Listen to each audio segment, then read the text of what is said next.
Welcome back to the Think Bigger Real Estate Show. I'm your host, Justin Stoddart. Today, we're going to talk about organic social media. The reality is it's way easier to build anything when people know who you are.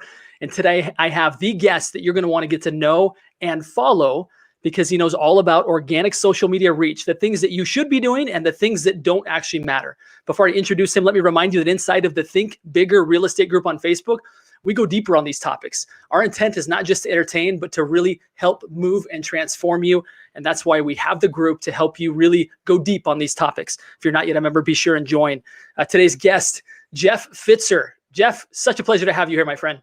Thank you for having me, my friend. It's great to be here. Yeah, pleasure. Let me just give people some background on kind of who you are, kind of what you do, so that they know. Now, your face, if anybody's been a part of Lab Coat Agents, you're kind of a household name there, right? You really help.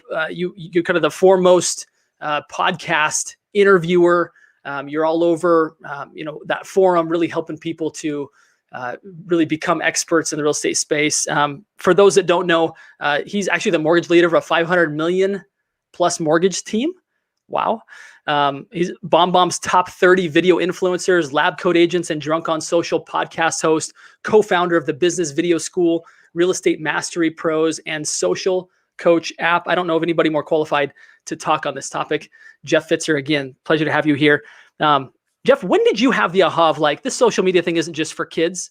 This thing isn't just for like entertainment and messing around and posting videos or pictures of people I love online. Like, when did you realize like there's a real business case behind this? There was an aha moment. It was about 5 or 6 years ago. I actually started, it was video first, and then social media was the vehicle, right? So I was doing it, and my phone, again, I'm a mortgage professional, and, we don't get invited into real estate rooms unless we're, bringing donuts, paying for drinks, or really those are the only two reasons mainly. And what happened is, so we're always chasing, we're always calling the realtors, and my phone started to ring back then because I was starting to do video content, which was new at the time, right? Nobody was doing it well, they're still not doing it at the level they should, but they weren't doing it at all. And I started to get phone calls from realtors saying, hey, you're the video expert. Can you help me with? And it was that ding, ding, ding, ding, ding. Holy crap, I just cracked the code. I've flipped the table. I've got the person that I want to send me business needing me. They want me. And I was like, I just figured it out. I'm going all in on video and social media. Man, that's a really powerful aha. I had a similar aha. It didn't look exactly like that, where none of us really like to be cold calling prospecting. Now, there are probably a few people in the audience that are like, actually, I do. Yeah. Okay, we'll set you aside. For the rest of us that don't actually love having strangers say, why are you interrupting my day? And we would rather have people coming to us saying, will you please help me? Because what you're doing is impressive, and I would love to do that as well. Where you move from being solicitor or vendor to being a peer, and then on to being a mentor and a leader, right? And that's where I think the future of these support industries need to go. I think it's the future of where real estate agents need to be of really modeling that as well. So I love that you said that, Jeff. Is it you have to like it's one thing to say I'm an expert, but it's another thing for people to recognize like that guy's an expert, that gal's an expert. They know what they're doing. I would love to be in business with them and have them teach me what they're doing. 100%, 100%. And there was actually a second aha moment. So that was number one. Number two, once I started doing this, and I was doing this is Facebook Live, this is infancy of Facebook Live. And so I was doing these Facebook Lives. I was talking about business. I was walking around my office saying, here we are at a meeting, blah, blah, blah. And I was boring myself. Now, I was getting a lot of views at the time because it was new, right? So anytime you're first to the game, you're going to get attention. But I was just like, this can't be the ticket. This is not sustainable. This is boring. I can't imagine that when people open up Facebook, and this is even really pre-Instagram days, that people are going there to consume this. And I did a Facebook Live with, at the time, my 13-year-old daughter. She was making slime. It was really popular at the time. She was selling it on Etsy. This is my little entrepreneurial child. And I was like, you know what, Isabel, let's do a Facebook Live and let's make slime for the audience and just have some fun. And, at that age, they're just normal to be in front of a camera. And we did it. And I still remember that video got hundreds of comments, thousands of views, which was fairly common, but the engagement was off the charts. And so many people commenting about their kid does the same thing and how cool is this and blah, blah, blah. And I was like, again, light bulb moment. I just need to give my audience my life. That's what they want. That's what's going to get them to engage and interact and see more of my stuff. So why not just give them what they want? And then I'll sprinkle in the business to remind them what I do, but it'll be a microcosm of the, in totality of the content. So funny, Jeff. We were having similar experiences on like just in different states. So same thing. I actually went live every day for a couple of years, and I watched because Facebook was trying to push that out there, right? I was getting quite a few views, and all of a sudden it started to like taper off, and I'm like, okay, I'm just freaking boring, right? I'm like, crap. How do I actually liven it up? How do I actually get people to where they're like, I actually want to watch you? And it was this aha that I had. We did a gender reveal for our last child. I don't know if I told you how many I have. We've got 6 kids. We did a gender reveal, and like I still get like comments on that. And then another time I did this crazy stunt into a pool wearing a full suit, and I still get comments on that. It's like people go to social media to be entertained, right? They don't go there to learn business. 100%. But if you can entertain and, like you said, sprinkle in business, now all of a sudden you've got a real opportunity. And fantastic, man. Talk to the audience now. How do you systematize that, or do you? I mean, is it as organic as let's just see what happens today? Or is there some way for agents to say, look, I'm so strapped for time right now. I don't have like this creative muscle in my brain. It doesn't have the ability to flex right now because I'm so busy. Yeah. What would you say to somebody that says that? Like, yeah, I know that it works. I believe what you guys are saying, but how do I fit it in? Like, how do I make this somehow be like regular and consistent enough to where it's actually going to have an impact? Yeah, it's a great question, and it's loaded. I would start with saying this. First of all, not everybody's going to be as creative as some of us, right? I think I have that creative bone, and for me, like, I can find content out of anything, but I'm just like anybody else. You mentioned all of the things I'm involved with. Running a massive mortgage team with some partners, but it's very big. So it's very time consuming, and I've got multiple ventures alongside that. I am as strapped for time as anyone, and I would gladly put that up against anyone. I have 4 kids myself. I have a family. We travel a lot. So time is not something I have a lot of. So I always had to figure out, how do I make this as efficient as possible? And I still do most of my own content. So I've since evolved and grown, and now I have some content creators on my team. But the one thing that I'm trying to hold true to is that I know why I've gained quote unquote fame or become known and have been invited into circles is because I practice what I preach. Most very high level real estate professionals don't start the social media game until they're making a lot of money and they just hire people to do it for them. It's not organic at all. It's just somebody doing it for them. You can tell my stuff's very organic. It's real. It's me. And so I like to stick with that. And so what I realized, again, going back to that slime, was that all I have, this is one big reality TV show for me. That's what it is. Now, you have to wrap your head around the fact that not only is it reality TV and it's sharing my personal life and it's being authentic, but that is a part of the business. It doesn't sound like it because I'm not talking about business, but what I'm doing is I'm playing the algorithm, right? And so I want to be top of mind. When they open up Instagram or Facebook, what's at the top of the page? Stories. I want my little bubble to pop up on as many people as possible every single day. It's subliminal. It's no different than a billboard. It's no different than a grocery cart. It's no different than an email marketing, except mine's much more infinite. And so it's just that consistency of saying, what do I have to do to where I don't have to spend multiple hours creating content? Well, it's easy. Just turn on my camera to what's happening in my life more often. It's that simple. And as time goes on, it evolves. I didn't start day one posting every single day. That took years to get to this point.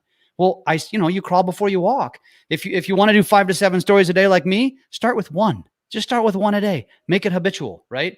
And then build a strategy. And I do have strategies for all of the above. I have multiple groups. I have all this stuff.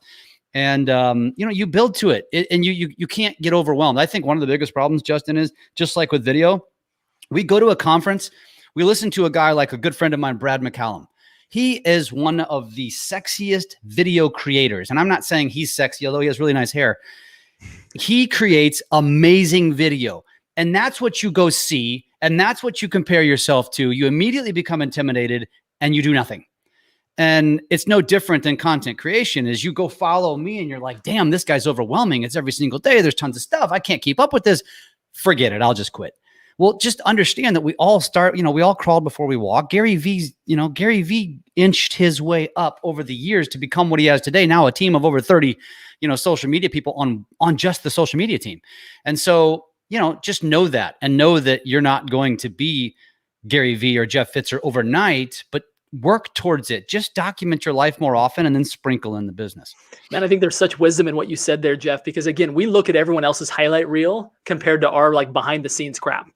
And then we're intimidated, thinking that we don't have anything to say. I think it's interesting to go back and read, for example, Gary Vee, you mentioned him, some of his early work, like back in Crush It, when he was a nobody, working in his dad's wine store, right? A kid who people didn't respect kids in the wine business.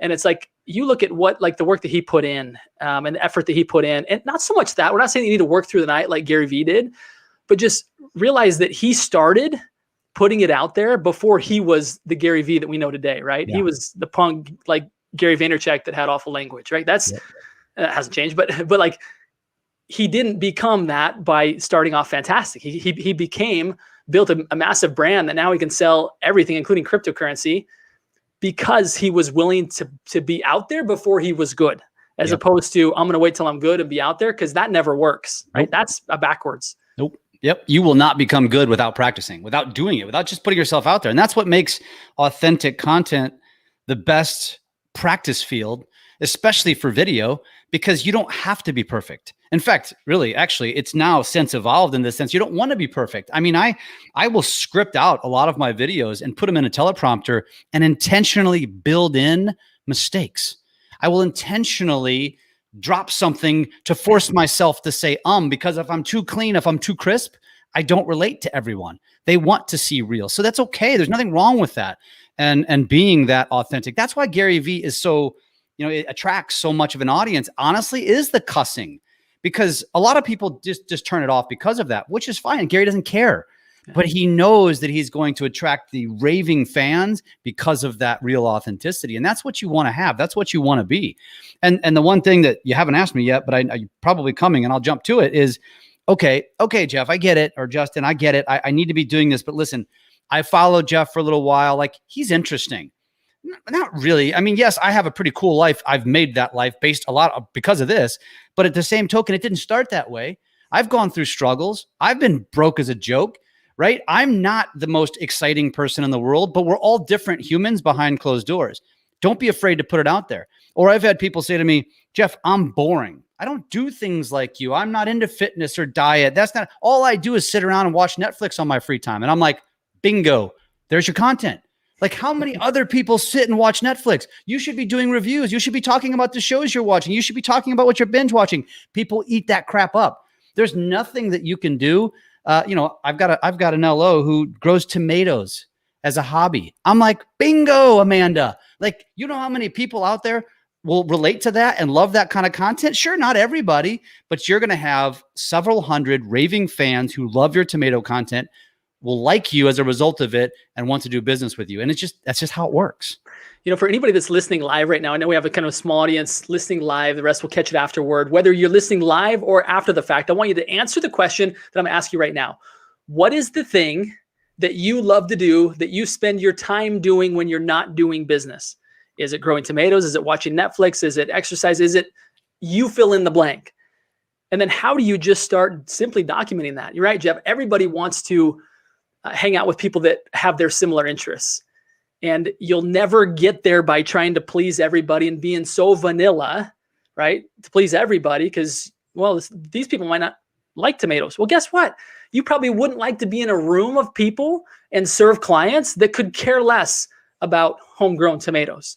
But if all of your clients were actually people who also were like energetic, enthusiastic gardeners that love their tomatoes, you know how fun that would be? Yeah. You know what kind of life you'd be building for yourself, where all your clients were just attracted to you because you get them and you understand them. And now you're able to help them find homes and investment properties that revolve around good gardening spots and, sun at the right time of day. Like, all of a sudden your world is a playground because you've just been yourself and you've put that out there and attracted people like you. Now you all get to hang out together and make a great income doing it. 100%. And ask yourselves this: if you go out and pull 100 random Facebook friends, let's just say, or Instagram followers, and ask them, let's just use tomato as the basis. And you asked them and you said, what would you prefer from me? Would you prefer me to talk about the, Monday market update and show you my newest listing and my latest open house and my real estate awards? Or would you rather me talk about tomatoes? And on the surface, you're thinking to yourself as a real estate agent, well, definitely the real estate stuff. That's you. You're in real estate. The only people that are watching that stuff are your fellow realtors. They're not potential clients. Your neighbor, maybe your mom. Your mom might be watching all of your stuff. But outside of that, nobody gives a rat's patootie. I don't know if I can cuss on this show about our real estate market. They just don't care unless they're buying a home. And even when they're buying a home, they don't care. So even me as a non-tomato grower, that might stop my thumb because I'll be like, oh, what's this? A purple tomato? Never seen that before.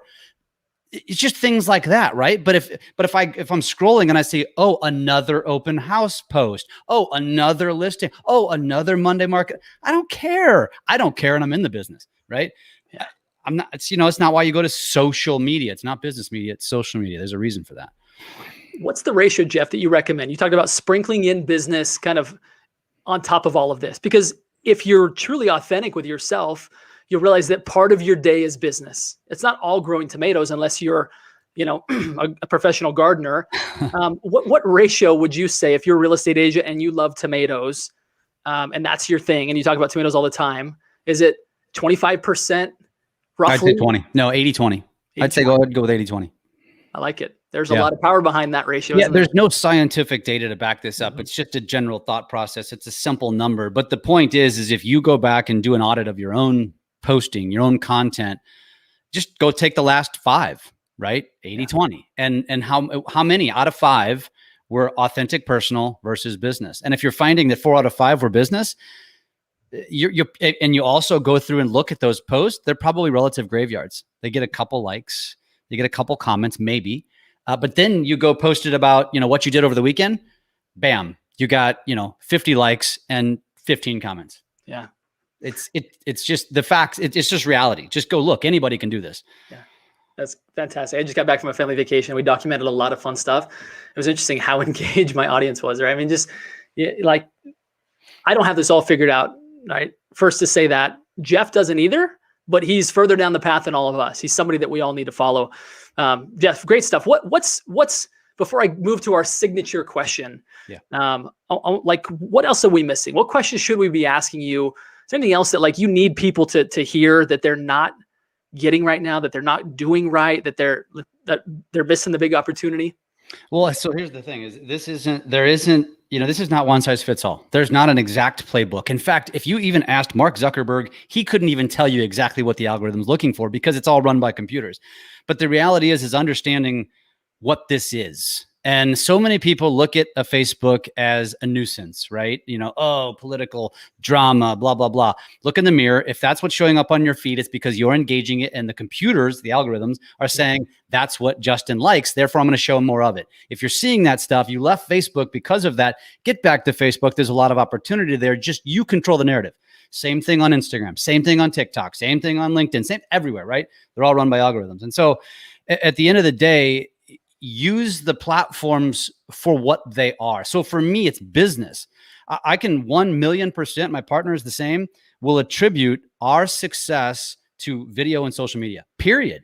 We wouldn't have a fraction of the opportunities that we now have today, that we've gone to a $500+ million branch region, whatever you want to call us. As a result, we were stuck. We were plateaued in that 100 to 130 million. And we're successful, but we could never get over the hump. You could ask one of my partners. We just puttered along. And all of a sudden, over the last few years, we've just hockey stick curved. And think about what I just said, last 2 to 3 years. I started this 5-6 years ago. It takes time. But once you build that momentum, all of a sudden it starts to go. So the answer to the question is really consistency. Is just understanding that you're just trying to figure out how to get that little algorithm. It's not a human back there, that little algorithm to show me on my audience's feed more often. Therefore, I'm just subliminally in their brain, just like email marketing, Justin, this. Mm-hmm. Email marketing statistics are bad. Open rates sub 10%. We still do it. Why do we still do it? Because every time my name shows up in their inbox, even though they're never reading it, that's a good thing. And it's easy to do. So I'm going to keep doing it. And this is the same thing, although I would say this is probably 10x more effective because of the authenticity, because you're creating parasocial relationships with people. They get to know you without actually knowing you. man, if I had a nickel for every time I got a phone call from a real estate agent who's my audience in another market that said, hey, Jeff, you don't know me, but I feel like I know you. Like, and they'll name my kids by name or my wife by name, which is creepy in a way, but also like I'm winning. Like I created that. And now they have this parasocial relationship with me. I don't even know who the hell they are. I already won. And that's the name of the game. So just think of it on a micro level, on a local level. Imagine walking into the grocery store and somebody's like, I know you. And then all you can do inside is be like, boom, got him. That's what you want to do. That's powerful. Everybody, I want you to internalize what Jeff said there. He's been working at this for 5 to 6 years. Over the past 2 to 3 years, his business is hockey stick growth upwards. In other words, you aren't going to see immediate results. You just aren't. You got to be okay with that. But trust the process. Trust the model that Jeff has proven out for us. The fact that if you consistently show up as your authentic self, talking about what you genuinely love to do, and using the 80-20 rule, 80% of the posts are you personal life and 20% of them are business life, then you will see great results. Jeff, let's move to the signature question of the show, and then I got to bounce. I wish I could spend all day with you. I feel like there's so much stuff that I learned from you. You are a big thinker. There's no doubt. There's nobody that would question that. What does Jeff Fitzer do to continue to be a big thinker, to continue to expand your possibilities? That's easy. It's all about who I surround myself with. You know, I'm always, so for me, it's both social media and live and in person. And obviously over the last 12 months, that's been a challenge, but a lot of this all started with me taking a chance, going to a real estate mastermind that I got invited to as a result of my video, not having any idea what I was going to do with it, just knowing that I was going into this room with a bunch of big thinkers, millionaires. There's even a couple billionaires in this group. This little peon sitting in the corner, sucking my thumb, having no idea what I was going to be doing. And still, even after I left that first mastermind, not really sure what I was going to do with it. But I just thought, and I remember telling my wife, I'm like, I just feel like I have to do this. Like I have to invest in this. And this was a big chunk of change to be a part of this group. And that has been a game changer for me. It also created the relationship. That's where I met Tristan. That's where I've become really good friends with him. And you couldn't have drawn that up, right?